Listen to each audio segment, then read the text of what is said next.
அஸ்ஸலாமு அலைக்கும் மக்களே. இன்றைக்கி அருமையான சிக்கன் பிரியாணி 1/2 கிலோ அளவில் எப்படி செய்யலாம் பார்க்கலாம் வாங்க.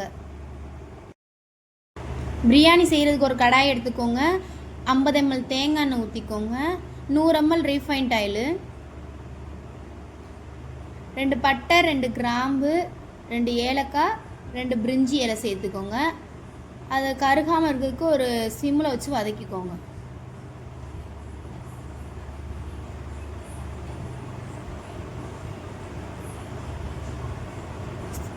காஸ்பூன் சோம்பு, அதை நல்லா கருக விட்டுறக்கூடாது.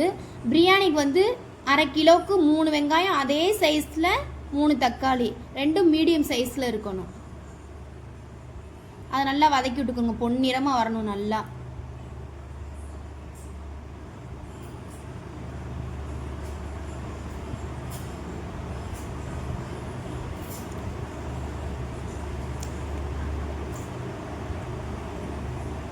பொன்னிறமாக வந்ததுக்கப்புறம் 2 பச்சை மிளகா சேர்த்துக்கோங்க. 1/2 கிலோவுக்கு 2 பச்சை மிளகா 2 கீரி போட்டு வதக்கிக்கோங்க. அதுக்கப்புறம் தக்காளி போட்டுக்கோங்க. தக்காளி 3 மீடியம் சைஸ் தக்காளி, அதுக்கு மேலே கூட போட்டுறாங்க, புளிப்பாயிரும். அதை நல்லா பச்சை வாசனை போகிற வரைக்கும் நல்லா வதக்கிக்கோங்க. நல்லா மசிச்சுக்கோங்க. உங்களுக்கு நல்லா மசிஞ்சதுக்கப்புறம் இஞ்சி பூண்டு விழுதை சேர்த்துக்கோங்க. அடி பிடிக்காத அளவுக்கு சிம்மில் வச்சு பச்சை வாசனை போகிற வரைக்கும் கிண்டிக்கோங்க.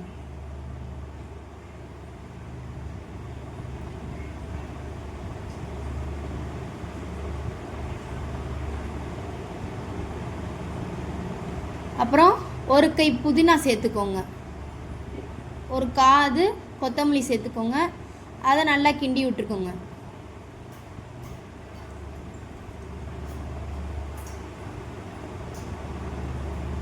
கிண்டினதுக்கப்புறம் 1 பாக்கெட் தயிர் சேர்த்துக்கோங்க. 1/2 கிலோ பிரியாணிக்கு 1 பாக்கெட் தயிர் சேர்த்துக்கோங்க.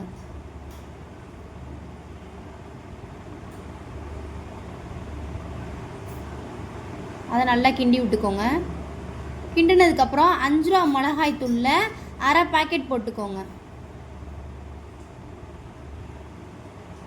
அதையும் நல்லா கிண்டி விட்டுருங்க. நீங்கள் இந்த டைமிங்கில் போட்டிங்கன்னா அந்த கலர் ஃப்ளேவர் அப்படியே இருக்கும். அதனால தான் நான் இந்த டைமிங்கில் சேர்த்துக்குருவேன் மிளகா பொடி மட்டும். அதுக்கப்புறம் 2 ஸ்பூன் பிரியாணி மசாலா சேர்த்துக்கோங்க 1/2 கிலோவுக்கு.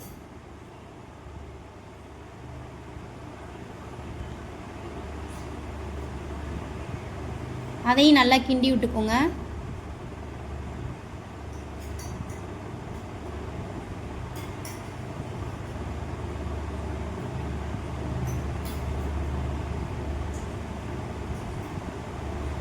பார்த்தீங்களா எந்த கலரில் இருக்குன்னு? அதுக்கு தான் இப்போதையே சேர்த்துடணும் மிளகா பொடி. இந்த டைமில் நம்ம கழுவி வச்சுருக்க கறியை சேர்த்துக்கோங்க. அதையும் நல்லா கிண்டிக்கோங்க, எல்லா மசாலா ஒட்டுற மாதிரி.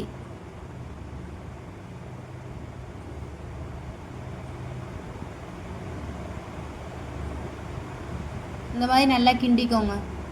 1/2 கிலோ அரிசிக்கு 3 உலக்கு தண்ணி ஊற்றுவேன். அதை ஊற்றுனதுக்கப்புறம் நல்லா மிக்ஸ் பண்ணி விட்டுக்கோங்க. அப்புறம் தேவையான அளவு உப்பு பிரியாணிக்கு, அதையும் நல்லா மிக்ஸ் பண்ணிக்கோங்க. அப்புறம் பாஸ்மதி ரைஸ் தான் நான் எடுத்திருக்கேன். அதை 1/2 மணி நேரம் ஊற வச்சுட்டு அதை நல்லா வடிச்சிட்டு சேர்த்துக்கிட்டேன். நல்லா கிளறி விட்டுக்கோங்க. உடையாத அளவுக்கு நல்லா மிக்ஸ் பண்ணி விடுங்க. உடஞ்சா நல்லா இருக்காது பிரியாணி, குஸ்கா மாதிரி ஆயிரும். இந்த பதத்துக்கு வந்தோடனே கொத்தமல்லி இலைகளை அப்படியே தூவி விட்டுக்கோங்க.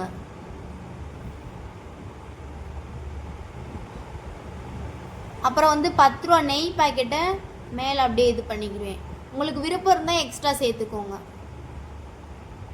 அப்புறம் தம் போடுறதுக்கு தோசைக்கல் அடியில் வச்சுட்டு மேலே பிரியாணி வச்சுட்டு அதுக்கு மேலே ஒரு வெயிட் வச்சுக்கோங்க.